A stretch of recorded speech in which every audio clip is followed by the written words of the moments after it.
لە مەیدانی باڵندە و پەلەوەرم لە شاری ئەولێر لەم وەرزە خواستێکی زۆر لەسەر کڕینی قاز هەیە.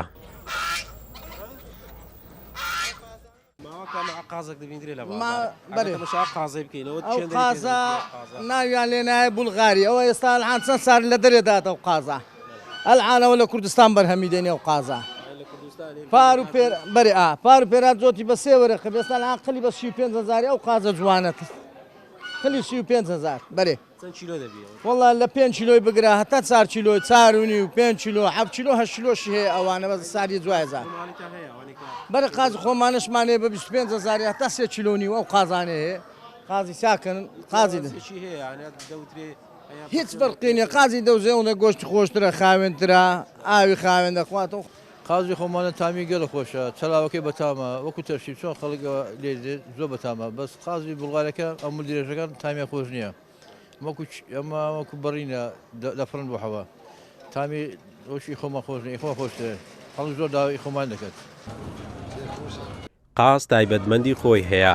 لە بەخێوکردن و لە فرۆشتنیش کڕیاری خۆی هەیە لە خواردنیش تامێکی تایبەت و خۆشی هەیە بە تایبەت لە وەرزی زستان. قازانی قازە ئێستاکە هەیە وەزنی کەمە لەوانە بە 15,000 کەمتریش بکڕی قازشێ وەزنی گرانە لەوانە 20-25 تا 30,000 پێ تایبەتمەندی قاز دەسدەیە قازی 4 کیلۆ بەسەرێ قازێکی خەرەوە خۆشە گۆشتی لە بن چاری گۆشتی و هانیەوە چی برێ بخورێتن قازی بولغاری شێ قازی بولغاری دەرێن گۆشتی ناخورێت تارە وەچ قازی خۆمانە نییە هەیە بە چیلۆ دەفرۆشیە لە گۆترە دەفرۆشیە میساڵانە یەقلی بە 20,000 بە 30,000 هەتا 6 هەتا 70,000 دەڕوە چەندی وەزنی گەورەتر بی ئەوەندە زیاتر پارەی دەکات.